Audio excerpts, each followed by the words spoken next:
Hello, my name is Dominic Schlick, and today I would like to talk to you about balance. Balance is an essential element in many parts of our lives, and this is especially true when it comes to the way in which we strengthen and train our bodies. I am an avid cyclist.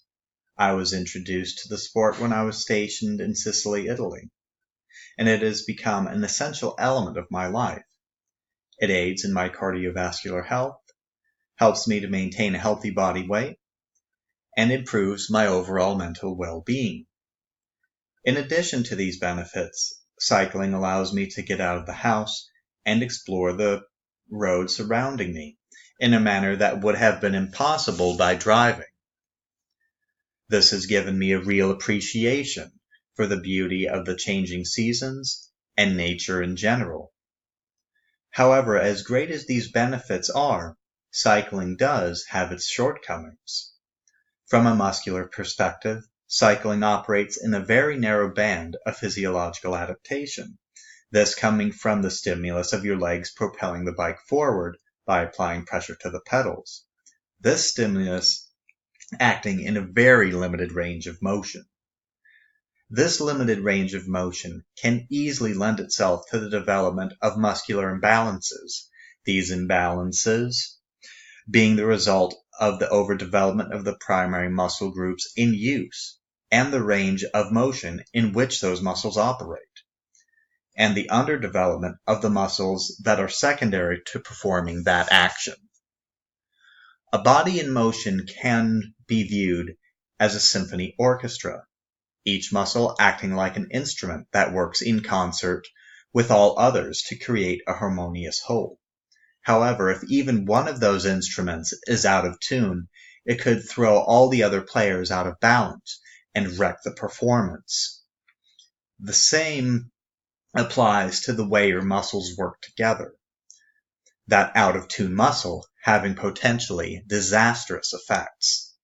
Left unaddressed, these muscular imbalances can lead to pain and chronic overuse injuries that can leave a cyclist in a state where it would be all but impossible for them to enjoy riding. Low back pain, as well as hip, knee, and mobility issues are common amongst cyclists.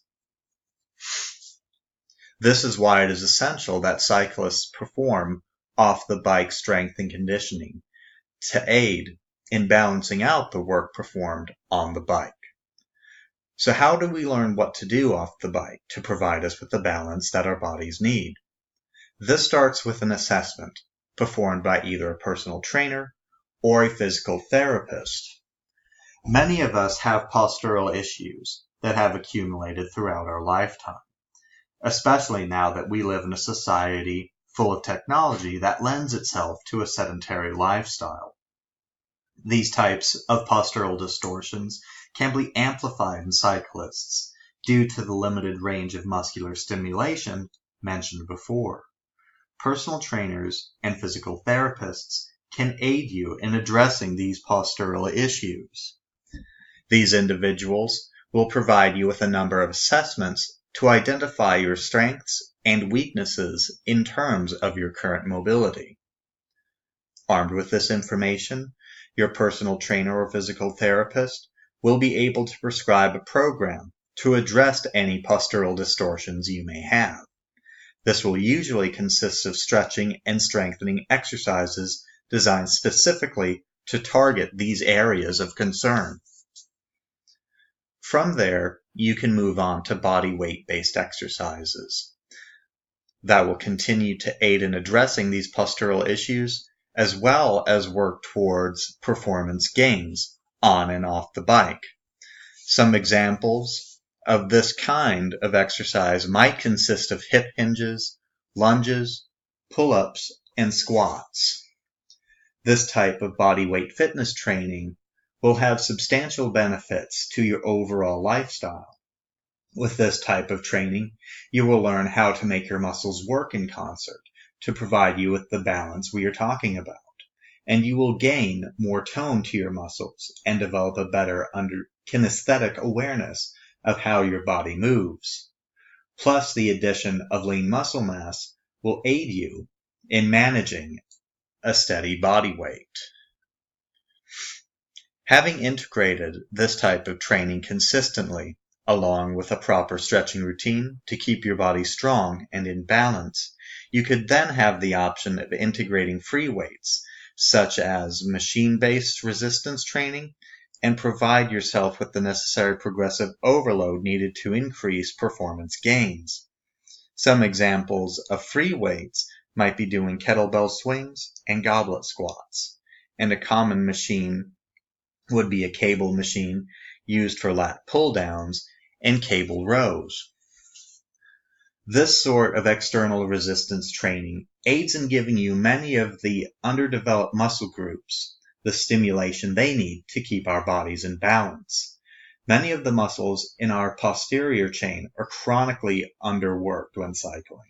So exercises such as the kettlebell swing and goblet squat aid in building up the needed strength of our glutes and hamstrings to balance out the strength developed in our quads during cycling.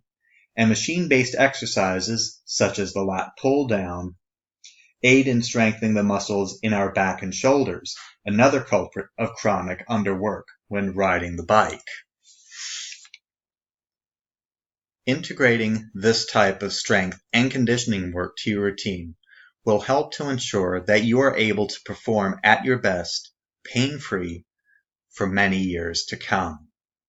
By keeping your body in balance, you will become a stronger, healthier, more robust cyclist, capable of riding well into your golden years.